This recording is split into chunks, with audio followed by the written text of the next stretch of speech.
வணக்கம் நண்பர்களே, நாம் இப்போ இந்த வீடியோவில் என்ன பார்க்க போகிறோம்னா, நம்முடைய தமிழகத்தில் 3 இடங்களில் ரயில்வே லைன் டபுளிங் ஒர்க், அதாவது இரட்டை ரயில் பாதை திட்டத்தை செயல்படுத்த போகிறாங்க. முதலாவதாக இந்த 3 இடங்கள் என்னென்ன அப்படிங்கிறத நம்ம பார்க்க போகின்றோம். இரண்டாவதாக இதனுடைய தற்போதைய நிலை என்ன அப்படிங்கிறதையும் நாம் இப்போ இந்த வீடியோவில் டீட்டெயிலாக நம்ம பார்க்க போகிறோங்க. இப்போ வாங்க நம்ம வீடியோக்குள்ளே போகலாம்.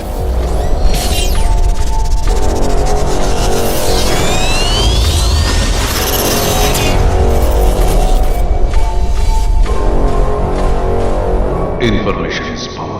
தமிழகத்தை பொறுத்தவரையிலே ரயில்வே துறையினுடைய பங்கு மிகவும் முக்கியமான பங்கு நம்ம சொல்லலாங்க. அதிலும் குறிப்பாக பேசஞ்சர் ட்ரெயினாக இருந்தாலும் சரி அல்லது எக்ஸ்பிரஸ் ட்ரெயினாக இருந்தாலும் சரி, அதனுடைய டிமாண்ட் அப்படின்னு சொல்லி பார்த்தீங்கன்னா தமிழகத்தினுடைய அனைத்து பகுதியிலுமே அதனுடைய டிமாண்ட் இருக்கிறது.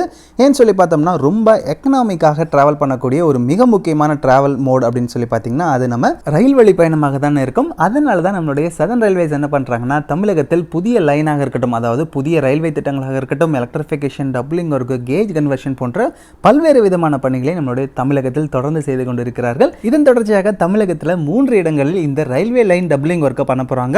எதற்காக பண்ண போறாங்கன்னு சொல்லி பார்த்தீங்கன்னா, தற்பொழுது அந்த இடங்கள்லாம் சிங்கிள் ரயில்வே லைன் மட்டும்தான் இருக்கிறது. அதனுடைய சேச்சுரேஷன் பாயிண்ட், அதாவது அதனுடைய டிமாண்டாக இருக்கட்டும் அல்லது மக்களுடைய கோரிக்கையாக இருக்கட்டும், அதனை பொறுத்து தான் தற்பொழுது அந்த இடத்தை சிங்கிள் ரயில்வே லைனிலிருந்து டபுளிங் ரயில்வே லைனாக மாற்ற போறாங்க. அதாவது இரட்டை ரயில் பாதை திட்டமாக மாற்ற போறாங்க. அது எந்தெந்த இடம் அப்படின்னு சொல்லி பார்க்கலாங்க. முதலாவதாக ஈரோடிலிருந்து கரூர் வரையிலுமே அதனுடைய தூரம் பார்த்தீங்கன்னா 65 கிலோமீட்டர் தூரத்தை இது வந்து கவர் பண்ண போகிறது. இரண்டாவதாக காட்பாடியிலிருந்து வேலூர் மற்றும் திருவண்ணாமலை வழியாக விழுப்புரம் வரையிலும் இதற்கான ரயில்வே லைன் டபுளிங் ஒர்க் பண்ண போறாங்க. இதனுடைய தூரம் சொல்லி பார்த்தீங்கன்னா 160.1 கிலோமீட்டராக இருக்க போகிறது. மூன்றாவதாக சேலத்திலிருந்து கரூர் வழியாக திண்டுக்கல் வரையிலும் இந்த ரயில்வே பாதையானது இரட்டை ரயில் பாதையாக மாற்றப்பட போகின்றது. இதனுடைய தூரம் சொல்லி பார்த்தீங்கன்னா 160 கிலோமீட்டர் ஆகும். ஆக மொத்தத்தில் 385 கிலோமீட்டர் தூரத்தை டபுளிங் ஒர்க்கை கூடிய விரைவில் இதற்கான பணிகளை வந்து அவர்கள் செய்வார்கள் அப்படிங்கிற மாதிரி எதிர்பார்க்கலாங்க. இதனுடைய தற்போதைய நிலை என்ன அப்படின்னு சொல்லி பார்த்தீங்கன்னா, தற்பொழுது சதர்ன் ரயில்வேஸ்னுடைய கன்ஸ்ட்ரக்ஷன் விங் என்ன பண்ணியிருக்காங்கன்னா, இந்த திட்டத்திற்கான, அதாவது இந்த 3 வழித்தடத்திற்கான ஃபைனல் லொகேஷன் சர்வேயும் அவங்க கம்ப்ளீட் பண்ணி முடிச்சிருக்காங்க.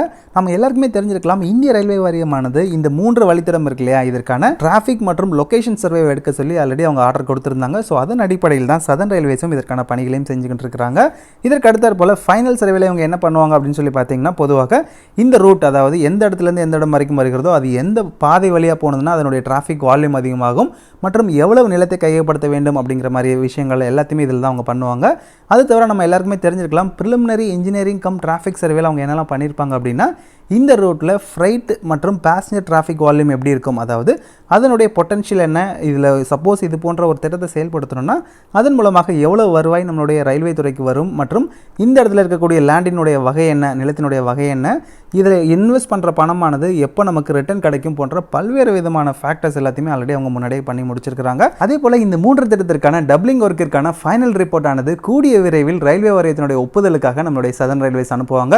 ஸோ ஒன்ஸ் நம்மளுடைய ரயில்வே போர்டு இதற்கான சாங்ஷன், அதாவது அதற்கான ஒப்புதல் கொடுத்தாங்கன்னா அதுக்கப்புறமாக நம்மளுடைய மத்திய பட்ஜெட் அப்போ இதற்கான ஒப்புதல் கிடைக்கப்பட்டு இதற்கான நிதியும் ஒதுக்கப்பட்டதுன்னா அடுத்த நிதியாண்டில் இதற்கான பணிகளும் தொடங்கும் அப்படிங்கிற மாதிரியும் நம்ம எதிர்பார்க்கலாங்க. இதில் நம்ம பார்க்கக்கூடிய முன்னொரு முக்கியமான விஷயம் என்னன்னு சொல்லி பார்த்தீங்கன்னா, இந்த 3 வழித்தடங்களுமே மாநகராட்சியிலிருந்து மாநகராட்சி இணைக்கக்கூடிய பகுதிகளாக இருக்கிறது அப்படிங்கிறது மற்றொரு முக்கியமான விஷயமாக நான் சொல்லலாங்க.